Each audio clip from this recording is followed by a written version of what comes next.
I began my 2 week tour of Peru by exploring the area around the city of Trujillo, which is toward the northwest coast of the country.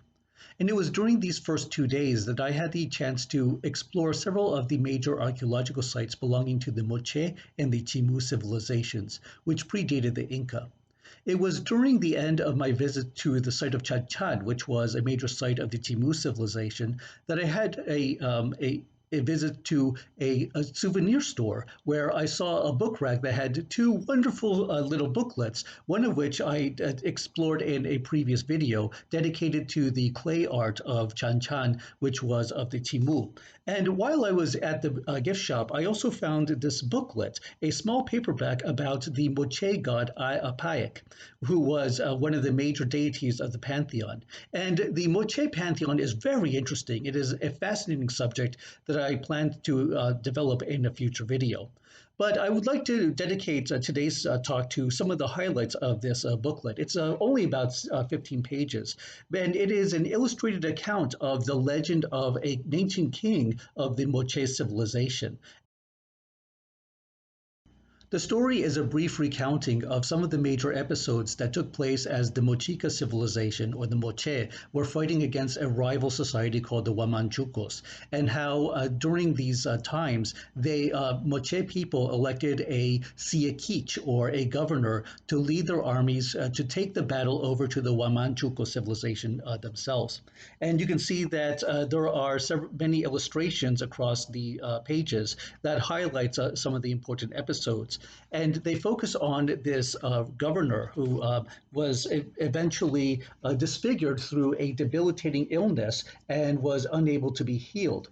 And it was during this debilitating disfiguration of the face that he decided to hide away until a major battle, when he reappeared, and his horrific visage took on this kind of legendary and mythical kind of guise. And it was something that was so terrifying to the rival army that they all began to scream in unison, "Ay, Apaec, ay, Apaec," which is a modern Moché name for one who slaughters, a slaughterer or a butcher.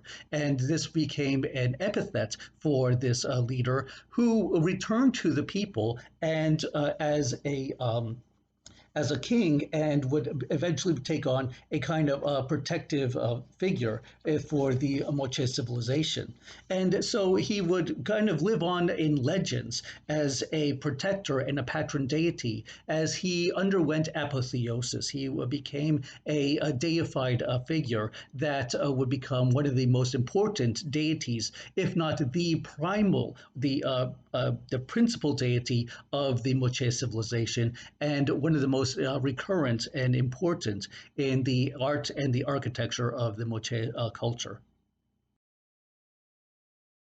I could summarize this book as a tremendous little surprise, in the sense that even though it was a very small booklet that had a short story, it was in a sense very much in the vein of what I had ultimately gone to Peru to research, and that is to find some of the inspiration for the indigenous histories, legends, and myths that I would like to adapt to a fictional retelling. And that is precisely what this book aims to do.